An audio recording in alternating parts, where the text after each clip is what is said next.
live. Johnny Mack off to South Philly to get some insights from the coach. I've got some insights coming for the next hour from my buddy. Yeah, you got him right here on Sports Take in the afternoons on the JAKIB Media YouTube channel. And you also see him on NBC Sports Philadelphia. Our buddy Barrett Brooks, former Eagles offensive lineman. Big B, how you be? Good morning. Good morning. I'm just sitting back watching Howie do his thing, man. That's all. All right. First question is, we've seen the Eagles over the last couple of days sign some big defensive linemen. Big guys. Linval Joseph, very big guy. And Dominican Sue, pretty damn big. How big is Taryn Hatcher? She's as big as a minute. That's what's big. She's as big as a minute. That's my girl. Terrence up and coming riser in the media, sports media right now. You know, she's doing a great job with me on my Shirt Brewers Huddle. And you know, she's doing her thing right now. So she broke in doing hockey. Now she's spreading her wings and doing everything now. Long, tall drink of water, too. She's got she's got some legs on her.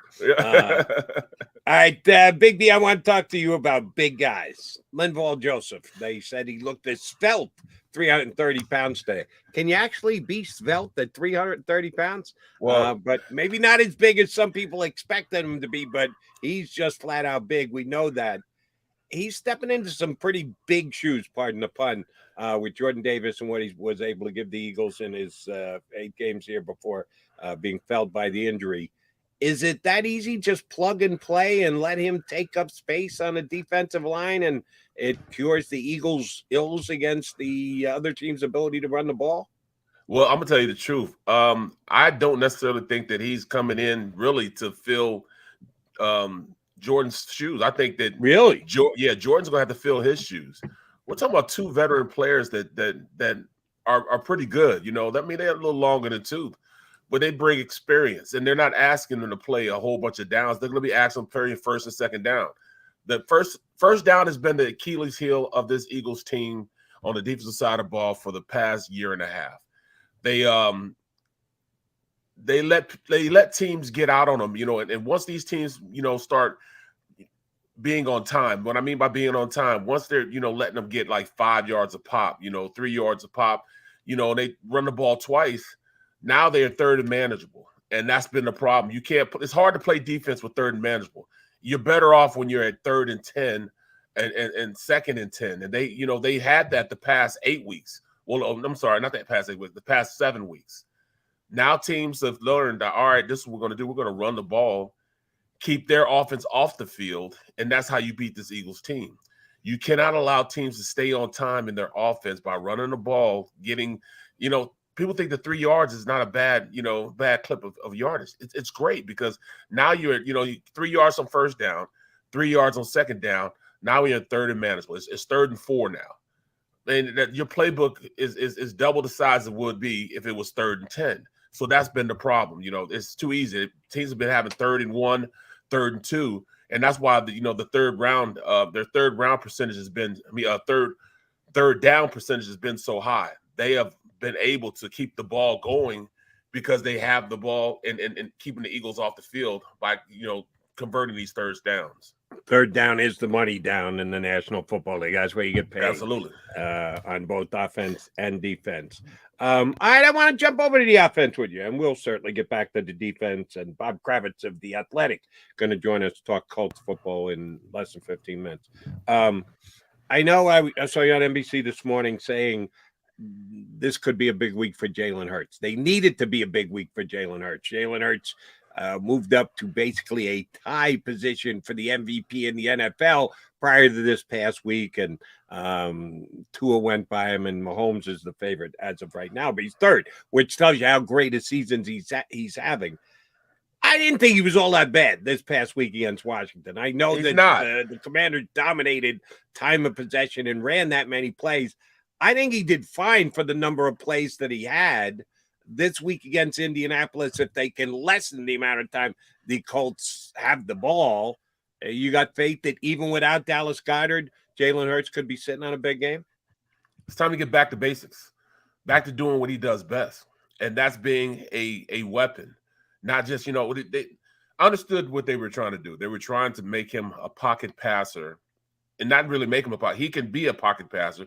He's shown the capacity to read defenses. He can go out there and pick a defense apart. But what's happening is they're going down there scoring at a fast clip. They're not holding the ball. They're not working the line of scrimmage. It's not always going down and scoring every single time. Sometimes you have to keep the ball out of the offense's hands, the opposing offense's hands. So what's going on is in the first half, it didn't seem like they were, they only had the ball for 6 minutes and 11 seconds because every time they got the ball, they were going down. They were scoring, but they were just scoring too fast. You have to run the ball, keep the time possession on your side, keep the opposing offense off the field. That's how they were able to beat teams so handily the first, 6 or 7 weeks of the season. The time possession is the key. Time possession is why this team has been so good. They would keep the ball so long, go down and score, and then all of a sudden the opposing team was like, all right, we need to get the ball.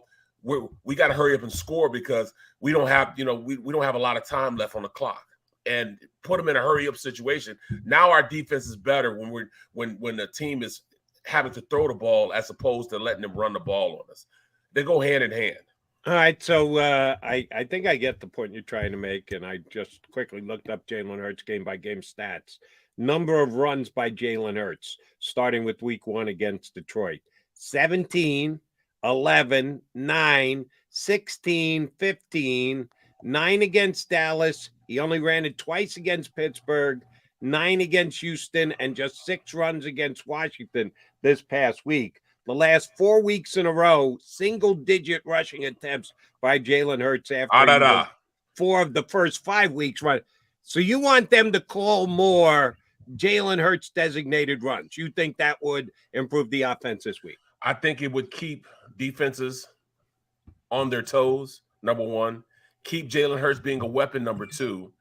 And it gives him a better flow with the game when you allow him to go out there and be the architect of the run game. Now defenses have to worry about what he's doing and make him another factor in it. When you take him out of the equation, you're playing against 10 men instead of playing against 11 men. When you're playing 11 on 11, it's easier for a defense, for an offense to dictate to a defense what you want them to do. It's nothing more demoralizing to a team than to have a running back and a quarterback go out there and run the ball successfully again, and you can't do anything about it. Ask our defense. Our defense was on the field all day on Monday night, all day. So those guys got tired. It was usually the other way around, where the opposing defense is on the field against our offense, and we just, methodically broke a team down. They got tired. They got winded.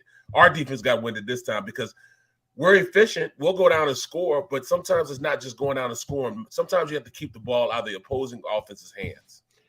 Barrett, big loss for the Eagles. It's certainly the game itself, but maybe an even bigger loss than the final score against Washington was the fact that Dallas Goedert is now on the IR, hopefully only 4 weeks, but we won't know that for a good couple of weeks. He's going to be out of the lineup here for a month.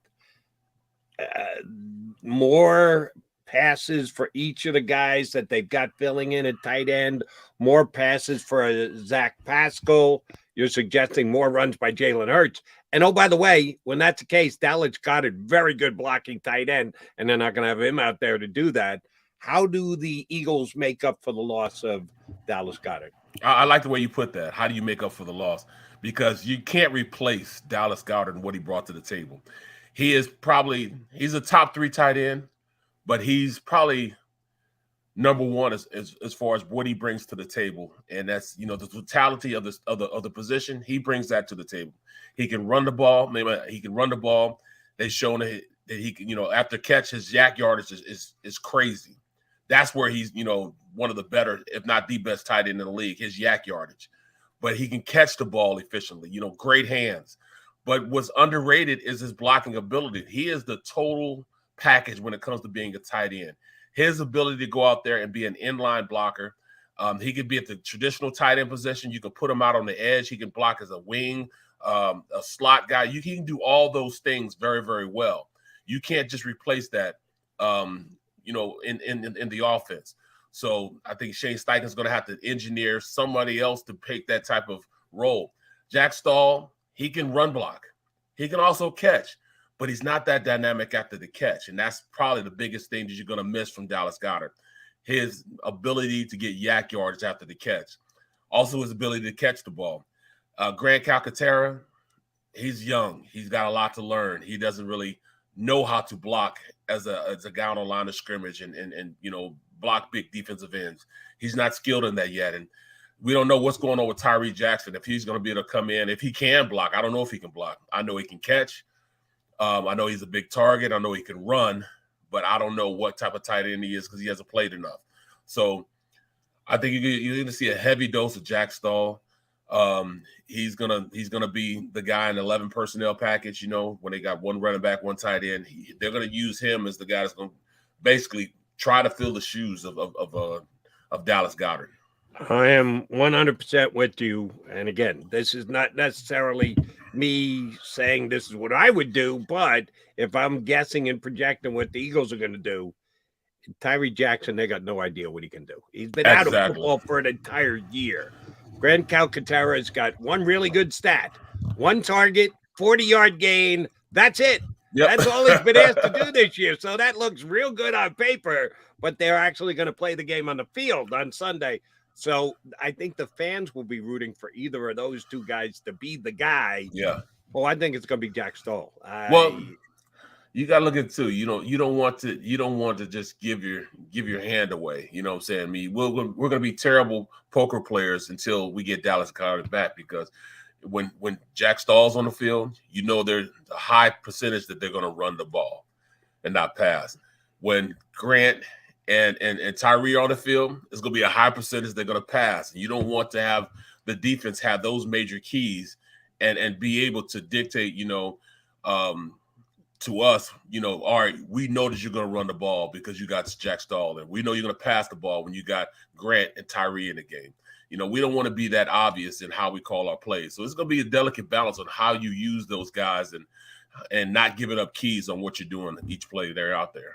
And, by the way, Stahl had one catch for 11 yards, and the coach felt the need to point that out in the post-game press conference. See, the quarterback has faith. He has faith in Jack Stahl because he threw him the ball once for an 11-yard game. Okay, right. If you say so, Coach, he's got a lot of faith because of that pass. I think the coach knew full well that Goddard might be missing for some time, so he wanted to bump up his guy Jack Stahl a little bit there. All right, Barrett, I want you to read on something because I've been kind of out on an island by myself here with John and a couple of the guests we've had. I want you to give me a grade for the performance of both Eagle assistant coaches, the two coordinators, this past week against Washington.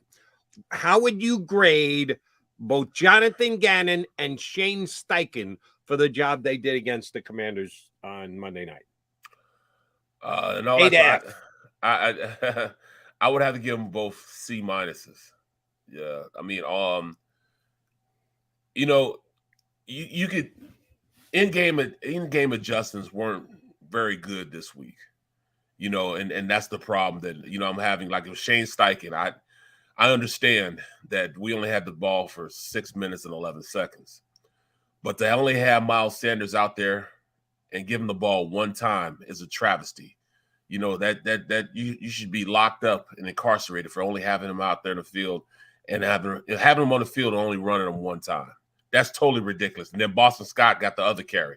To only carry the ball as a running back 2 plays in the first half is an absolute tragedy. I mean, we threw the ball way too much. Now, it was kind of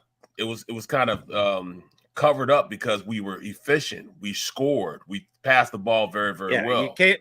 If you get the ball after a strip sack and you only got 20-some-odd yards go to the end zone, you can't run. You wouldn't want to run 9 plays to get to the end zone. It kind of cuts into the possibilities of what you can do offensively. Right, and that's there lies the problem. That's an in-game adjustment that we have to make sure that we don't let happen again. Also, from the defensive side of the ball, when I look at Gannon has to understand also an in-game adjustment, what they're trying to do to them, not just at halftime, but what they were doing to him in the first half. They were running the ball consistently. But there were a couple of times where they only had 10 men on the field. Those twice they only had 10 men on the field. They were trying to get in a bear front. Bear front meaning when you cover the center and both guards up with defensive linemen. And they look over and there's nobody over the center. That means you only have 10 men on the field. That you can't allow that to happen. Number two, they were running crossing routes against this defense. When you run crossing routes, you cannot, it's hard to play a matchup zone when you're doing that. They ran a lot of cover four. Cover four meaning you got the two corners that have 1/4 of the field, and the two safeties each have 1/4 of the field. What they were doing is they were running crossing routes across the field, taking advantage of the matchup that nobody had. McLaurin man to man. Nobody had him, was covering him. So he was just running in and out of the zone scot-free. Nobody there to reroute him or anything else. So that's why I kind of look like Slade had a bad game, that he wasn't he didn't play up to the expectation. I thought he was gonna play it, but he didn't really have a bad game. It looked like he was covering him on that crossing pattern across the field, but that was actually nobody was in his zone. So he just followed him because he saw him running scot-free. And he was able to make the tackle once he did catch it. But that wasn't his guy. That wasn't who he was supposed to have on the play. So when you have teams doing that to you, you got to get out of it. You got to get to man-to-man. And when they did run man-to-man, you got to take advantage of situational football. You see Terry McLaurin on the slot, and you have C.J. Garner-Johnson as the slot defender. You got to go to Slade, say, Slade, hey, you come get him. I'm going to go out and stick whoever you have. You're going to put your better corner on. They were on the same side at that time. And all they did was run a little flag route. And it was like for 20 yards on the play because they didn't take a look at the situation, look who the personnel package was out there, and just switch up. Just switch guys. You're going man-to-man, switch guys. Hey, you come get him. I'm going to get your guy. Yeah, you get the best on their best. I'm getting the feeling, Barrett, that the Eagles' defense is not very flexible, that they have a way of doing things and they stick to it and they believe in it. And the belief is strong, and that's good. But sometimes a little flexibility is called for, and I don't think they're showing that. Yeah, we'll see what they throw against the Colts coming up on Sunday. We're going to get a Colt perspective next. Joining us here on Birds 365, Bob Kravitz. Been covering the Colts for years, does it these days for The Athletics. He's going to join the stream here on Birds 365 next.